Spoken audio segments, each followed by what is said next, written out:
ចាបងប្អូនទាំងអស់គ្នាថ្ងៃនេះដែរនាងខ្ញុំមានម្ហូបមួយមុខឈ្មោះថាញ៉ាំមីសួរចាជាដំបូងគឺយើងត្រូវស្ងោរសាច់ជ្រូក3ជាន់ណាចាស្ងោរឲ្យឆ្អិនណាយើងហាន់វាតូចហើយយើងយកវាមកលាយជាមួយនឹងទឹកជ្រលក់សម្រាប់វិធីធ្វើទឹកជ្រលក់ហ្នឹងបងប្អូនអាចមើលនៅវីដេអូខាងលើរបស់ខ្ញុំបានចាយើងចាក់ចូលចឹងហើយយើងជ្រុំវាឲ្យសព្វហើយយើងទុកវាមួយផ្នែកសិនចាឥឡូវមកដល់បន្លែយើងមានដូចជាត្រសក់ស្ពៃក្តោបការ៉ុតម្ទេសក្រហមម្ទេសលឿង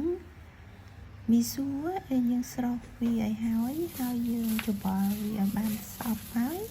យើងចាក់សាច់ជ្រូកដែលយើងបានលាយហើយហ្នឹងចូលមកហើយយើងដាក់សណ្តែកដីហើយនឹងជីចូលជាការស្រេចត្រង់ដាក់សណ្តែកដីហើយនឹងដាក់ជីហ្នឹងនឹងខ្ញុំអត់បានថតចាបន្ទាប់មកយើងចាប់ដាក់នៅក្នុងចានអញ្ចឹងទៅជាការស្រេចឲ្យបងប្អូនចាសម្រាប់បងប្អូនដែលចាប់អារម្មណ៍វីដេអូរបស់នាងខ្ញុំសូមជួយចុច like share និង subscribe ដើម្បីទទួលបានវីដេអូធ្វើម្ហូបថ្មីលើកក្រោយទៀត